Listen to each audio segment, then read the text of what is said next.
Christy from Sour Patch Chef, and today we are doing a shrimp boil. It's similar to a Cajun crawfish boil. I actually got all the stuff for crawfish and they ran out of crawfish before we got there. So I had all the things, so I was like, let's just do a shrimp boil.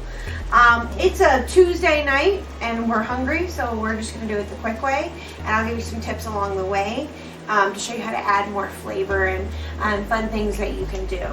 Right now you'll see I have my big pot boiling. It is filled 3/4 of the way with water. I have it coming to a boil. I'm using Mediterranean sea salt. I did 5 tablespoons of Mediterranean sea salt in there. I have my liquid Zatarain shrimp and crab oil. I did 2 tablespoons of that. I'm going to do 1 tablespoon of Tony's, a whole bag of crawfish, shrimp and crab oil seasoning. You can order this online, or sometimes they have these things on the aisle in front of the fish at the store.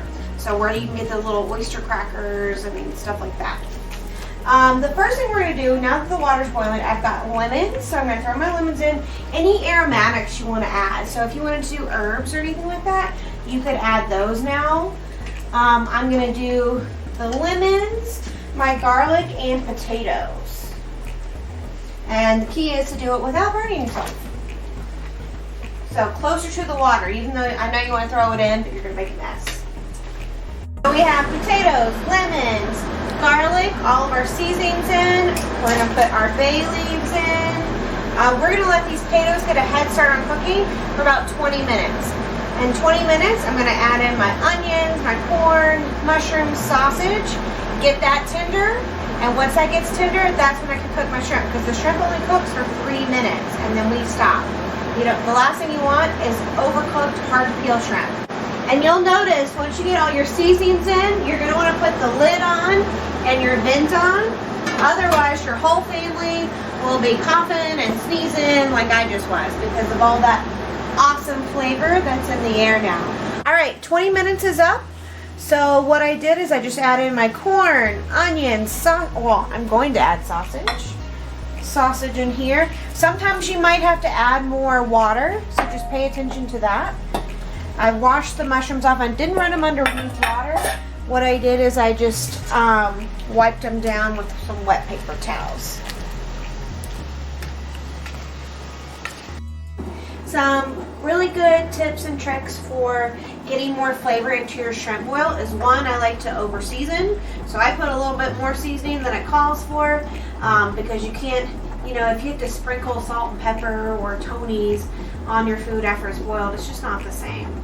Also, I like to grill the onion and the corn and the sausage on the grill and get a nice char on it before I boil it, and that kind of helps it get nice smoky flavor. So you can definitely play around with that. When it comes to herbs, I like to add dill to it. It adds kind of a little bit of a tang. You could add, anything you have in your garden, things like that. But I really like dill, and I think definitely getting a nice char on your vegetables first really does help. So another tip is I like to cook my shrimp shell on, just like as if you were cooking live crawfish. This helps protect it from getting overcooked. So you could peel it ahead of time if you're like weird about the shell being in there. I think it protects it from getting too overcooked, and it adds a little bit more of that shrimp flavor into your boiling water. I also like to get the biggest ones they have because that makes it easier to peel. Another trick I like to do is, if you don't have any vegetarians or pescatarians, you could do chicken stock or add chicken base to your boil, and that will really add some flavor. You could also do vegetable stock, like a really good vegetable stock that's concentrated. Add about, I would say 3 tablespoons to your boiling water, and that'll help really bring out some of the yummy flavors. All right, another thing I wanted to point out about the shrimp is they are already deveined for me. So if that's something that really bugs you and it doesn't come deveined, definitely devein them ahead of time. You just are gonna cut the back and take out the vein in the back. It has been 15 minutes, so we're gonna take the lid off. Hopefully not cough too much, even though it's really yummy. I'm gonna dump these little shrimp babies in there. Get them all in there. Bye, babies. I'll eat you later.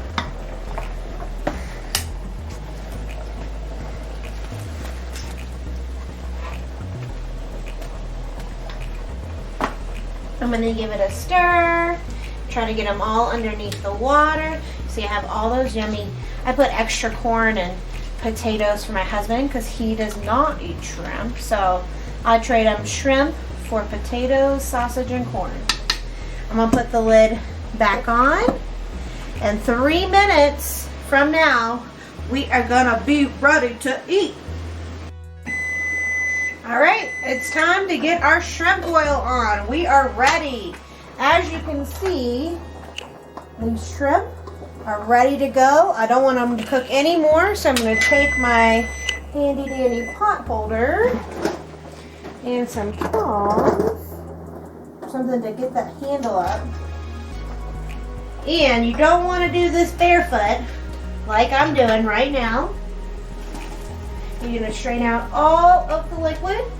I just so happen to have another pot that'll fit in. I'm going to let that try and get all the liquid out, and then I'm going to take them, dump them on here, and we're going to eat. Thank you for watching. I hope you enjoyed this video. Stay tuned for more videos. One last thing, if you have heard me talk in classes about how much I love condiments, there's one thing I love at a crawfish boil or shrimp boil, and it is homemade dipping sauce. What I do is I mix so it's equal parts ketchup, mayo, and then just a little smidge of Zatarain's crab boil, the liquid kind, to make it a little bit spicy, and then I put a dash of salt. And then that's what I dip my shrimp and my potatoes and my mushrooms and my garlic and my crawfish in.